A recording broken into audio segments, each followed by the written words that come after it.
listen, you hired me, give you certain results. My observation is that you are standing in the way of me giving you those results. My recommendation is... Ron, why don't you tell us who you are, what you do? Right now, I'm a strategy coach with Strategic Growth Catalyst Group. When you think about executing, if there's no feedback loop and there's no way to tell if what you're doing is actually making a difference, you'll just wander off into the weeds. You know, one of the things I really drive into my clients' heads is you got to have a meeting rhythm. I hate meetings, absolutely hate meetings. If you don't have them, you can't stay on the same page. How do I have these meetings that have high impact and low time investment? Right? My job really is to give people a confidence that the system does work or can work, like bring their barriers down and reduce the fear level so that they can actually absorb it. If you're afraid, you can't be creative. All of a sudden, things start happening, they start clicking. People are not stressed out all the time. There's actually more time to strategize. In most organizations that are stressed out, there's no strategy discussion. It's going to be services gross margin. If you don't have services gross margin, you can't run your business. The connection between the strategy and the services gross margin is...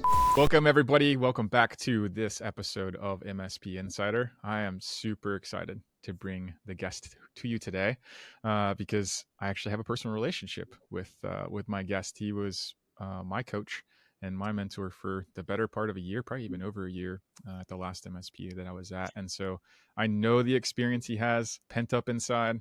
I also know that he can call bullshit when needed because he did that to me several times throughout the process too. So without further ado, Ron, why don't you tell us who you are, what you do, and why the hell you do it? Hey, Jeff, I'm excited. This is actually my first video podcast ever. So I'm super excited to be here.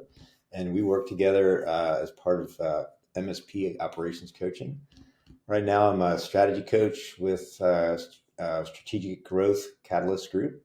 And we help companies, mostly MSPs, we help them use the scaling up platform to get really good at growth, to help them scale, help ask and answer some really tough questions.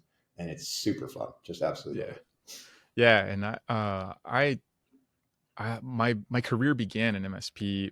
At my first MSP was at that time it was Rockefeller Habits, right? Like that was our Bible that we lived and breathed by. And so, fast forward 18 more years, once the kind of the scaling up rebrand, if you will, came out, it was great to see almost like a little bit more paint by numbers version of the way to get it implemented versus having to like run the last mile by yourself. So really enjoy pretty much anything that Vern puts out, but really like that scaling up system. So for those that don't know, the way we kick off the show to just get a conversation going is I have this little double blind date test that we go through, right? So the last guest on the show actually left a question behind for the next guest and neither ever know who it is. And I actually usually don't know which order it's going to come out in either.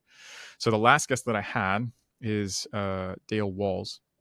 And the question that he left behind for you, Ron, is where truly are you going to be 10 years from now? What does your life look like? And whatever you're doing right now, what is it leading you to? Wow. Pretty thoughtful question. So 10 years from now, I'll be 10 years older, still alive. So I'm happy about that. Mm-hmm. I'm going to be doing pretty much what I do right now. I get to work with some really cool companies. I focus mostly on the MSP space. So I'm guessing in 10 years, I'll probably pick up a different vertical. And I expect to have a house in the mountains that I still ski in the winter. And then probably a house still here in Austin because I like the mountain biking in the summer. Yeah. And I'm still skydiving. So I skydive most weekends. So I'll still be doing that when I'm 70. There's people out there that are like late 70s still jumping. Yeah. So it's pretty exciting. That's awesome. I was going to poke you on that if you didn't mention skydiving. That was my question for you, was whether or not you're going to continue that 10 years from now. So that's awesome. So I have been, my container, so the container is the thing you see. If you see a skydiver walking around, they got on their back, there's the container. Inside of there's 2 parachutes and some other equipment. And I was skydiving in Lexington, Kentucky. My daughter lives up there. And I misjudged my pattern and I wound up landing not on the runway, but on the taxiway. Yeah. And I dragged myself like 50 feet on the asphalt. So I wound up tearing a hole in my container. So it's off getting repaired right now. Yeah, that's wild. I have skydiving. What's the right way to say that? I've done it. I have been skydiving. I have been skydiving. All right. Yeah. I've actually done it twice as well. And it was a wonderful experience through the lens of like expectation versus reality. I Yeah. can't even, nor will I go into describing it now, but it was absolutely one of the greatest things I've ever done. I'm glad I Yeah. did it. Yeah. Should probably do it more Yeah. often, but Well, I try to use some of the stories in my coaching practice because when you're in the door, mhm, say you're at 14,000 feet, right? And the wind is just absolutely howling and you're at the yeah, door and you sort of have to take a leap of faith, right, right? And once you jump out, you can't turn around and climb back in. yeah, So when you're dealing with companies that are especially kind of either they plateaued hmm, or they're under stress yeah, and what they're used to doing doesn't work anymore, mm, they have to find something that does work and just take a leap of faith and jump out the yeah. door. So it's pretty cool. Yeah. Before we bounce off to the next topic on that, I want to unpack the leap of faith a little bit, like because I do think there's a huge parallel between that and business, especially MSPs. It's what I know. Like, what do you think you're truly placing your faith in as you step out that door? I have an idea, Yeah. but I want to know what you have to say. Yeah. I think you're placing your faith in being able to adjust, Mm, adapt, and stick to it. And what I see is people will read all the books, they'll listen, they'll talk, blah, blah, blah, but they really don't fundamentally change the way they view mm, whatever the situation is. yeah, And if you're afraid, if you have a lot of fear, you're not going to jump out the door. yeah, So the faith is in yourself. Like hmm, we can kind of figure this out, right? So there's kind of the polar opposites of the perspective on this is there's people like me that just jump. yeah, And I just jump in the pool, and then on the way down, I'll figure out there's water. I yeah, got it. I'll sweat it. And right, then there's people on the other side that they want to make sure the water's at the right level. They don't want it to be too ripply. It's got to be the right hmm, temperature. They stick a finger in it, they test it, right? And they never jump. yeah, right, So it's a continuum, yeah, but it's if you're afraid of change and if you're afraid of failure, hmm, you're not going to jump. So when I say faith, I think mostly it's in yourself and your team. yeah. How much of that faith? Because this would have been my first thought on the answers. Like, how much of that faith is placed in the discipline of the process getting to the door, I right? think And that like, the discipline of the process gives you some more comfort mm, that it's legit. yeah, okay, Right? If it looks like they've thought it through and it looks like they've done it before and it looks like hmm, the equipment's pretty, it's not rusty and I don't see any tears and yeah, okay, I'm a little uncertain. And that's so as a coach, I'll bring some parallels in as a coach, right? My yeah, job really is to give people confidence that the system does work or can work, and hmm, then to make them like bring their barriers down and reduce the fear level so that they can actually absorb it. If you're afraid, you can't be creative. yeah, There's no there's no space left for that. yeah, for sure. I'm interested to see where this next question kind of takes us, because again, we've had plenty of candid conversations when we were trying to figure out my life on that side of the fence. But Yeah. I had read in one of the CRN articles that you've coached a couple of dozen MSPs at this point.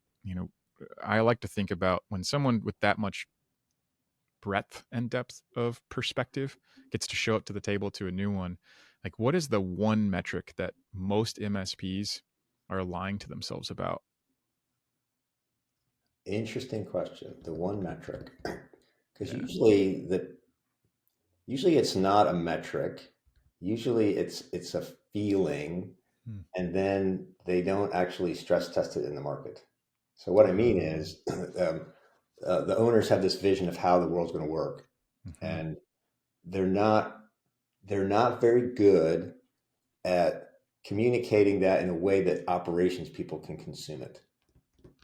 So maybe you work with people like they can talk at 10,000 feet all day and it's exciting and they draw you in and you're like, wow, that's a great vision. And then you leave the Mhm. room and you're like, what do I do next? I have no idea. Yeah. Right. So I don't, most of the people that I work with that are creating companies and creating jobs and understand the marketplace, Hmm. the only thing they really look at is cash. Hmm. Right. So I don't think it's a metric thing. Yeah. Now, if you take it down a level and you say, okay, what about like the executive level in an organization? I feel that people they put their blinders on about the degree to which they need to empower their people. And so I think people actually go the wrong way and they try to measure too many things. Yeah. They're trying to micromanage and they think if they Hmm. measure 47 data points and they have lots of SOPs and we're just going to do this, this, this, and this, and they turn their people into automatrons, that's going to work perfectly. And Yeah. it's really not. It's the opposite, Yeah. right? What So would you say? What would you say like the one real number is that they should be looking at then? Because I agree, it's really easy to like over-engineer the shit out of it, and yeah, then you just sort of get lost in the dopamine hit of tracking something. But yeah, what you end up tracking doesn't really directly relate to the yeah, outcome that you're desiring. Is yeah, there any one thing above all that yeah. you see? So it's going to be in our business. It's going to be services gross margin, because if you don't have services gross margin, you can't run your business. So if you're running it, I had a client, their professional services service gross margin was 14%. I was like, Yeah. All right.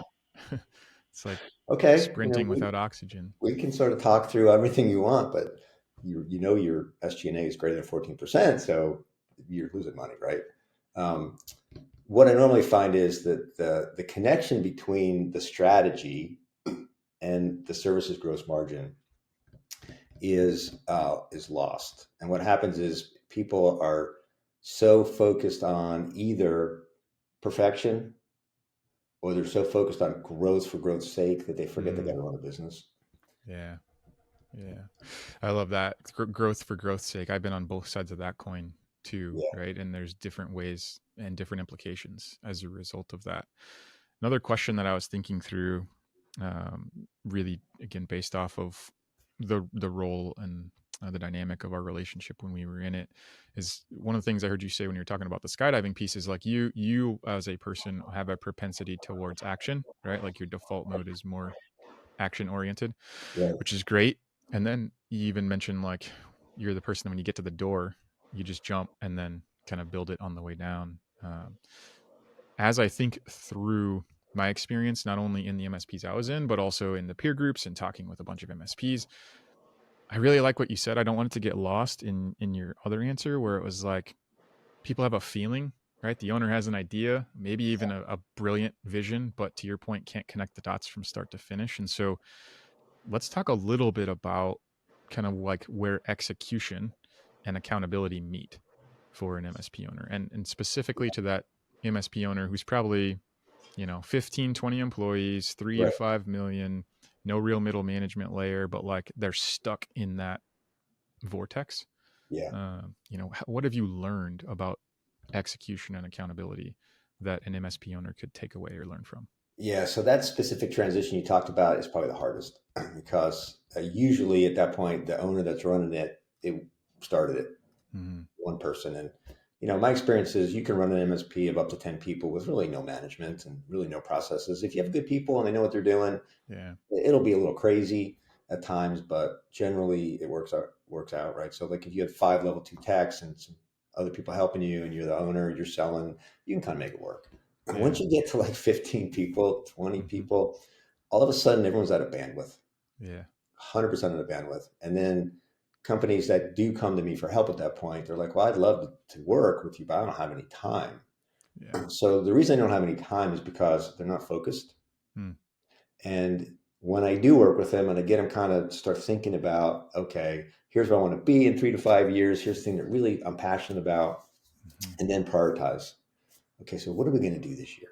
Yeah. And then you get some clarity around quarter to quarter, week to week, day to day. And what happens is you have more bandwidth. Mm. So the execution part is you're not trying to manage the chaos through more meetings and more processes and more scorecards. What you're trying to do is you got to step back for a day and Mm-hmm. say, okay, what are we trying to do? Yeah. What is it we want to accomplish? Because we can't do everything. And Mm-hmm. up to that point, you sort of delegated in absentia, right? You just Yeah. told people to do things and it kind of figured it out and then it worked, right? And Yeah. now you're that 15, 20 person thing. You need a little bit of management. You probably need some transparency in the financials and operations, right? So you need another layer of complexity in your business. Mm-hmm. And it can't just show up. It's got to be intentional. Yeah. So what I find is you've been executing from $0 to, at 15 people, you're somewhere around $3 million, give or take in MSP world. Mm-hmm. So you it's been happening and you've been executing and executing. And what you've tried to do is do more and more and more and more with maybe like your revenue scales this much and you try to hire at a slower pace. Yeah. Eventually your treadmill's going 100 miles an hour and you can't run any faster. Mm. So what you have to do is you have to kind of take a step back and you have to run through an exercise, like a 1 or 2 day exercise that most people don't want to do, but after they do it, they're like, oh my God, why did I wait so long, right? Yeah. And we Yeah. did a similar exercise back at your previous gig, Mm-hmm. where we went Yeah. through and sort of tried to plan the year. And probably what you saw is everybody thinks you're on the same page before you start the exercise. And Yeah. as you get through, you realize, oh, wait, Yeah. whoa. So when you ask the question about execution at Mm-hmm. that specific inflection point, you have to change what your focus is because Mm-hmm. your limiting factors are time and money. Yeah. And so you can't do everything anymore. And Mm-hmm. of the transitions I see, there's a pretty painful transition around 1 million where the owners starts twitching because all of a sudden it's just not like one person or 3 people. Yeah. But the one from like that around 3 million ish is Mm-hmm. super painful because all of a sudden you got to start growing up, Right. Yeah. right? You got to grow up and outgrow yourself kind of at the same time, right? Yeah, That's and you have to start building the people mm-hmm. to run it for you, and Yeah. it's. And there's trust and vulnerability and all sorts of other things. You'd be surprised how many MSP owners started a company because they didn't want to work for anybody else, Right. Yeah. right? I detected that too, just having worked in so many and with so Yeah. many. It was kind of one of the other thoughts I was curious from your perspective. Have, if you've ever thought about it, because I was thinking through the lens of like what percentage of MSP owners are like actually running a business versus just managing a high paying job. Or keeping a high Yeah. paying job. And when they delegate, they feel like they're less than, which always cracks me up. Yeah. Because I'll say, okay, so you're $5 million in revenue. Simple math, it's a $5 million company. Let's just forget about EBITDA for now. We'll just say, if you're making any money, you probably Hmm. could sell for 5 million. And you're worried because now you're going to hire a COO that you won't feel valuable in your own company. Yeah. What? Like that? But what Yeah. it is, that what it reflects is an extreme sense of ownership. Mm. Right? Those people, that's their baby. It's Yeah. like they are so possessive of it and they're so proud of the work they did that you're afraid to let go. So Hmm. the psychology is completely understandable. And what I Right. try to do for them is I try to reframe the discussion from you don't have a job anymore, you have an asset. Yeah. Let's build the asset and then you don't need to work and you can still get paid or you can Hmm. sell it or I don't know, Yeah. give it to your kids, right? Yeah. It's so funny to watch that because as an outsider, and I tend to view just because of the work I do, I tend to think about the 5 year game. Okay, where do we want to go? What do we have now? What's Hmm. valuable? What do you care about? Because it's not always about money, Yeah. right? There's Hmm. some people, not so much in the MSP world, but I work with some companies that they're really concerned about their social impact. Yeah. But if you don't make enough money to pay the bills, you can't have any social impact, Right. right? So Yeah. to go back to your point, execution is really about focus and priorities. Mm. You got to work on the things that make a difference, and then you have to make sure that they continue to make a difference. So Yeah. when you think about executing, if there's no feedback loop and there's no way to tell if what you're doing is actually making a difference, you Hmm. just wander off into the weeds. Right. So Yeah. when you are executing, one of the things I really drive into my clients' heads is you got to have a meeting rhythm. Mm. I hate meetings, Yeah. absolutely hate meetings. Right. But if you don't have them, you can't stay on the same page, right? Hmm. So the tension that there is how do I have these meetings that have high impact and low time investment? Yeah. And see, that was what I loved most about Rockefeller at the beginning, right? And again, I Yeah, didn't know any different. It was my first experience as a big boy in a professional job. And like I yeah, walked into this system, this structure, this cadence of um, huddles and a framework, a cadence of communication. And like if you weren't there on time, you stood outside a locked door until the thing was over and you got like the walk of shame, right? Like they executed it well, in my opinion.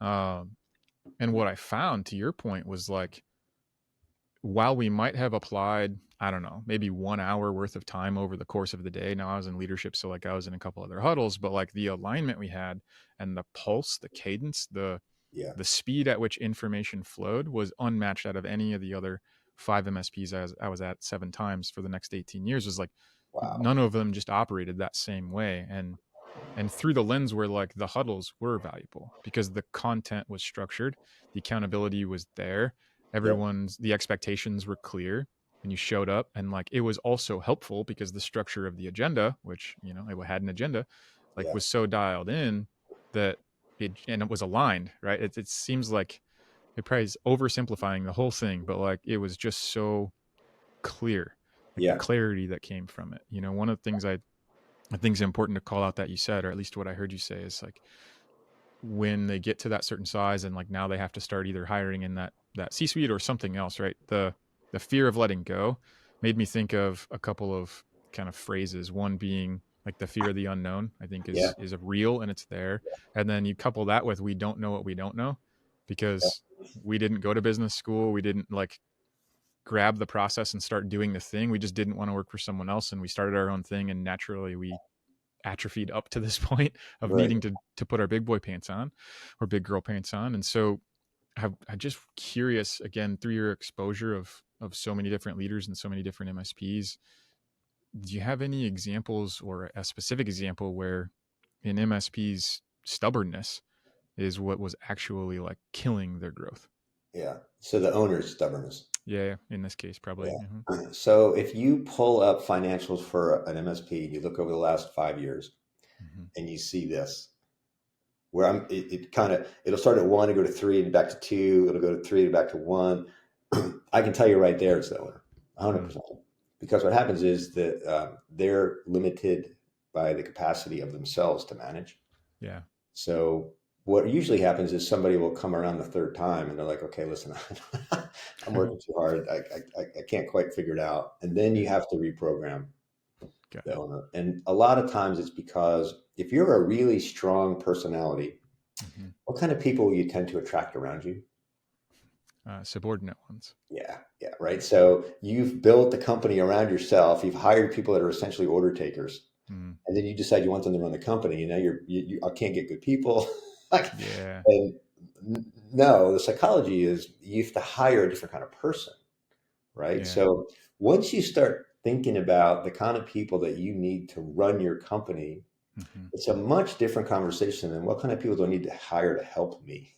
Yeah, I love that. And the only other kind of question I had kind of teed up to dig into, you were starting to answer here. So I'm curious to ask it and see which way it might go. And that was like, again, knowing that you really specialize in team dynamics as much as the coaching and the leadership and Right? everything, what's the most toxic leadership pattern that you've seen repeated Yeah. across those MSPs? There's a couple variations on that, but I would say the most toxic is the leader that has a strong personality and is insecure.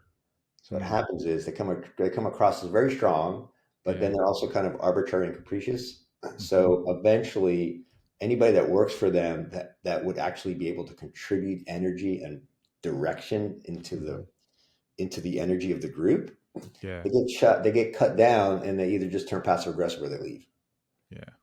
And then that sets up a whole nother host of Mm, dynamics because you and I are not perfect, mm-hmm. and you and I cannot see our defects. Right. So if you run an organization and you've hired essentially everybody and you've set the tone and you've indirectly created the culture, your personality defects are Yeah. evident in the organization. Right. And I can kind of poke around a little bit and I can tell you relatively quickly what your personality defects are. Now, that is not an effective coaching method, Mm-hmm. right? So Yeah. I don't normally do that. Right. But you get to a point where if somebody's paying you for results Mm-hmm. and you're all like, I coach from the obliques. I try to find opportunities to plant seeds in people's heads so that they can say it's their idea. That's Yeah. the most effective way to coach. Mm-hmm. But, and I tell them, listen, my job is to ask good questions. Really, I can bring a framework. I've got Yeah. a ton of experience. I've got a whole bunch of resources. I can overload you with books, right? Harvard Mm-hmm. Business Review articles, McKinsey articles, whole 9 yards. I bury you in that stuff. Yeah. But it doesn't do a damn bit of good if you don't think it's like your idea. Right. So, but at some point with those toxic people, you either have to just, not either, but you have to sit them down and say, okay, listen, you hired me Mm-hmm. to give you certain results. My observation is that you are standing in the way of me giving you those results. Yeah. My recommendation is either, let's try this coaching approach. I can help you, Mm-hmm. or let's not work together because I don't want your money. Like it's just Mm-hmm. not, it's not fun for me to work with a company that's not moving forward. Yeah. Almost Yeah. everybody I've ever worked with, though, I'll tell you, above maybe 3 million, there's so much at stake that most people will it's a pride issue because they think they know everything and they think they should know everything and they can't take Mm-hmm. it when they don't know. Yeah. If you run a $25 million organization, you can't know it. If you run $1 billion organization, you can't know everything. It's not Hmm. possible.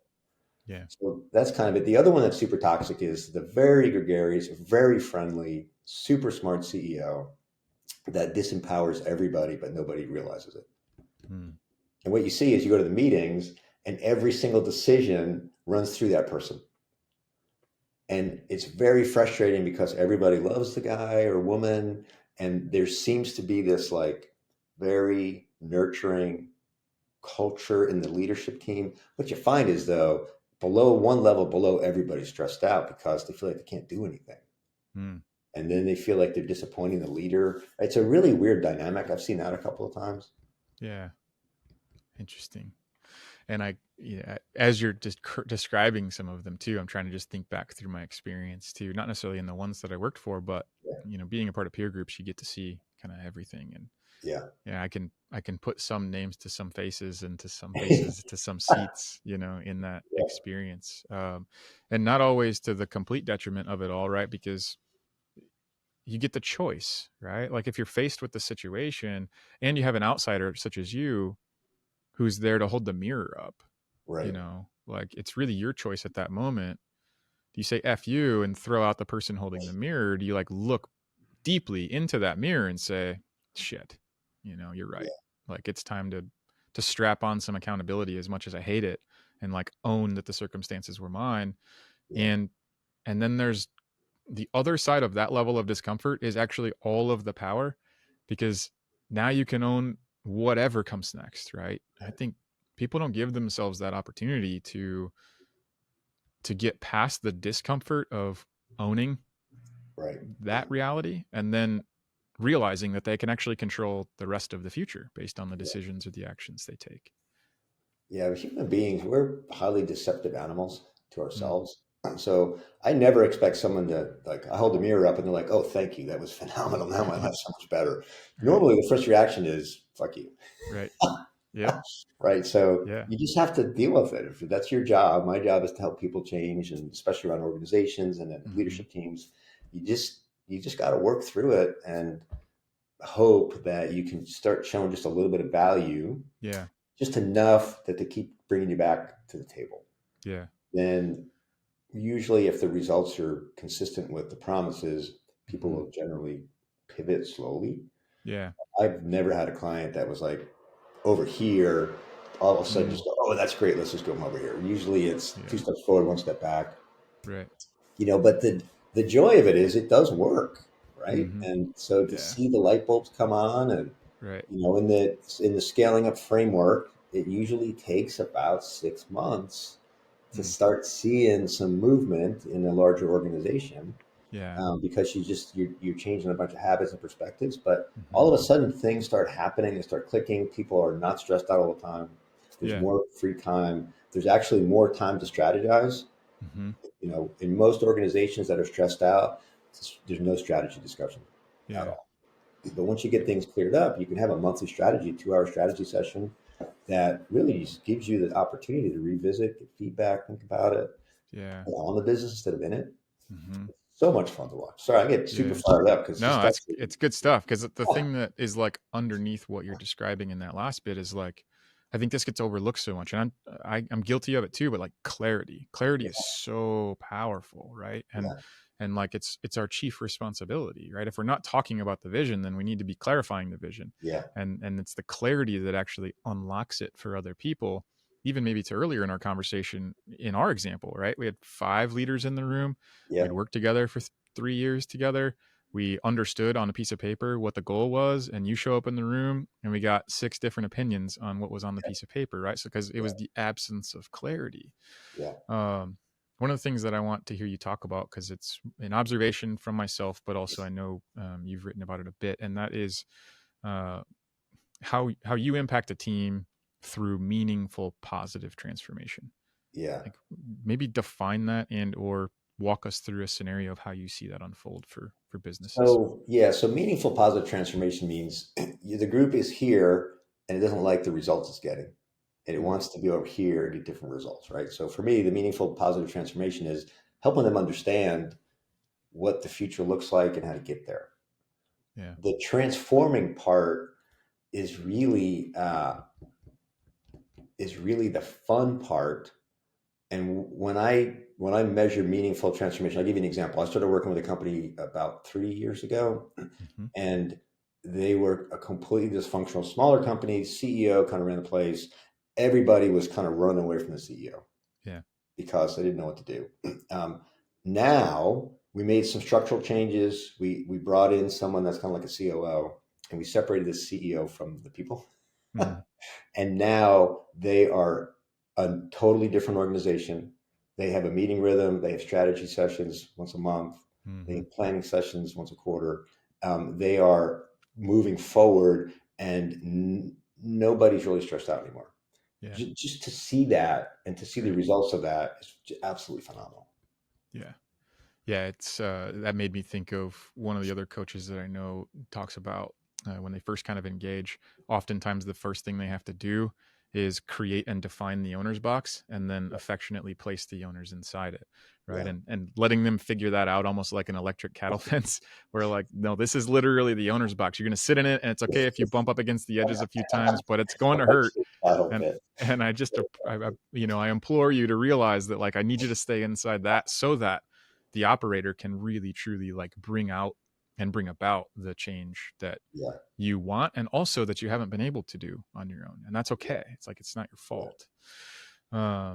That this part's been a great conversation. My last question for you is actually ruining the next guest's day as Okay. well, right? So Yeah. Ron, if you could leave one question behind for the next guest, what would that question be? So as I've been thinking through our conversation, I would ask the next guest, if you could pick anybody current or like alive or dead, to be your business mentor, who would it be and why? Yeah, that's a fascinating one. Before we go, I gotta give you the opportunity to be as shameful as you'd like. People have heard, our conversation. Some light Right. bulbs have come on, but again, they're sort of like on their heels. I don't know where to begin. I don't know what to do. I want Right. what this guy's talking about, but I have no clue how to do it. How do Right. they get more Ron, and where should they be reaching out to you? Yeah. So you can find me on LinkedIn. Strategicgrowthcatalyst.com is a website as well.